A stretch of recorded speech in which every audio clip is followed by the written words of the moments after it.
Hi there, this is Richard Hill with my vlog 2 in skills versus capacities in speed and agility. Here we have the content of the vlog.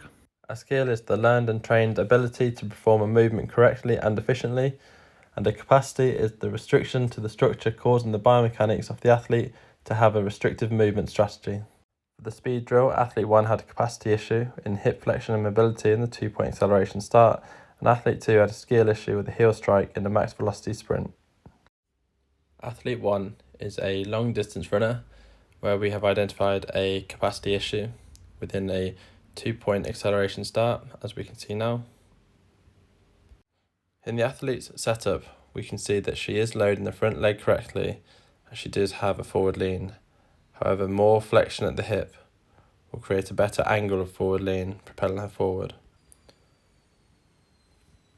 When we play the video forward, we can see that from her first contact, there is an anterior pelvic tilt, which means that her foot contact is slightly in front of her centre of mass. Off the first initial drive from the acceleration phase, we can see the athlete does achieve a positive triple extension, with her foot, or leading foot, also dorsiflexed. But again, as we see from a midfoot contact, you can see the athlete tends to enter into this anterior pelvic tilt, meaning that a full range of motion cannot be achieved. We can see from this simple wall drill, when the athlete does not enter into an anterior pelvic tilt, she loses her capacity to be able to enter into a triple extension, although her knee drive is positive. I then got the athlete to perform a resisted single leg knee drive in the gym, where we can see her pelvis and hips start to move in a non-linear plane due to the lack of capacity the athlete possesses.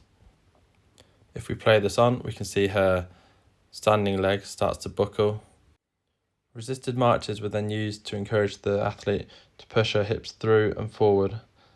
However, we can see here that she's still struggling to do this and her hip starts to flex, meaning that her trailing leg is not an optimum lean for a triple extension.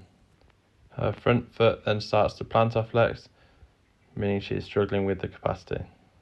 I got the athlete to then perform some barbell hip thrusts to see if she could get into this true hip extension without an anterior pelvic tilt, and to see if the issue was a glute strength problem. And we can see from the video that she has no problem achieving this range with 60 kilos on the bar.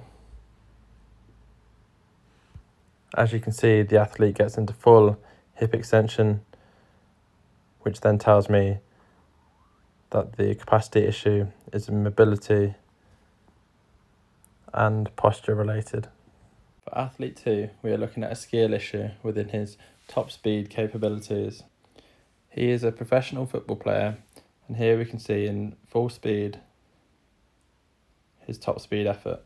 With the athlete running at maximum velocity, when we pause this for a freeze frame, we can see that at touchdown his heel is striking the floor, resulting in a braking force, sending him the opposite way.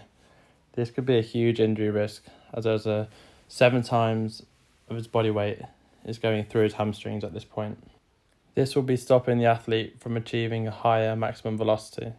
You can see from this line on screen that this is where his foot should be making contact with the ground and not through a heel strike, more of a midfoot.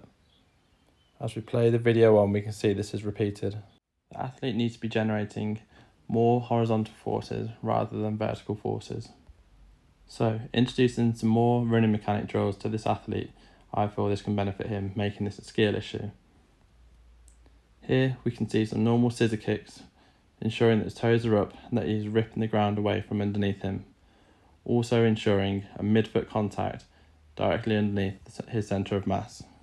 The athlete then performed some simple A skips, ensuring that the strike foot was contacting down and back, propelling the athlete forwards. To progress, the athlete then went into some B skips, ensuring toes were up and he was ripping the floor away from underneath him.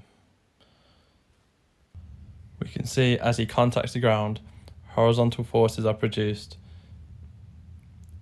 ensuring that he travels forward.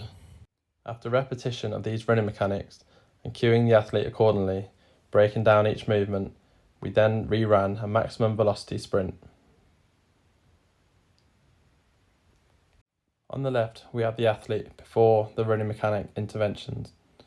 We can see this is a clear heel strike. On the right, this is post running mechanic drills, where we can see that there's a midfoot contact directly underneath his centre of mass.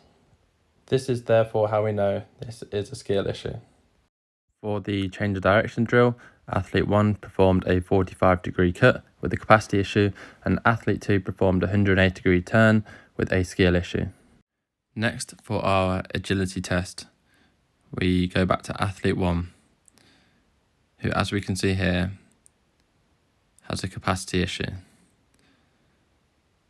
This is a 45-degree cut, but she has a large turning circle and struggles to get low into the turn. We can see here that the athlete struggles to produce a lateral force, meaning that she has to start turning a lot earlier than when at the black marker. You can also see here that her lower limbs lean into the cut, however her upper limbs remain straight, trying to counteract each other, which shows that she struggles with the capacity to lean into the corner. When testing the athlete's ability to cushion an impact on a single leg, as she would have to do in a 45-degree cut, we can see here that she struggles to squat down into this range. Lack of knee stability and explosive training could be the result of this.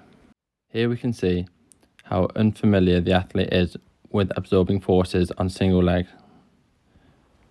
She struggles to cushion the impact, therefore has to plant her opposite foot to restabilize herself. It is clear she is very unused to any explosive stimulus. A simple drill was used for her change of direction capacity, where she was cued to touch over the plate and then get to the other side as quickly as possible. Here you can see she struggles to get back up, and noticeably, without her knowing, her opposite hand actually supports her opposite leg, as she can't reach fully over the plate.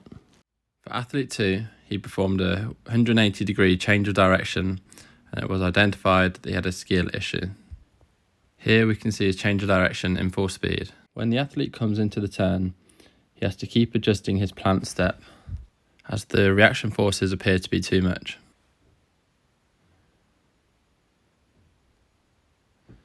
As we can see, the athlete struggles to turn his feet around, pointing in the direction he's going to be travelling in. As we can see here. The same can be said from a frontal plane. The athlete does experience a good forward lean when turning. He just cannot deal with the braking forces. Corrective exercises were used on this athlete. Firstly, we have the drop squat. With the bilateral nature, we can see the athlete can cope with the demands of his body, showing that he has good glute strength. He then completed a linear accel into a static decel, which you can see how he had no issue with. With this drill, without the change of direction, the athlete learned how to control his speed, control his feet, and readjust his stride frequency. As we can see. Quick speed skaters were then used to encourage the athlete to get used to quick force absorbing mechanics. A double leg jump with a single leg land gets the athlete used to experiencing forces in which would be so when he's changing direction. The last drill used was an acceleration into a cone, stopping on a 90-degree turn. This ensured a high correspondence with the 180-degree change of direction, and also allowed us to see that the corrective drills were working. With repetition of the corrective exercises, we can now see that the athlete has better line of force into the turn, a strong braking effect when initiating his turn, strong plant, and then for a better propulsion out of the turn, as we can see. That's it for vlog 2. Thank you for listening.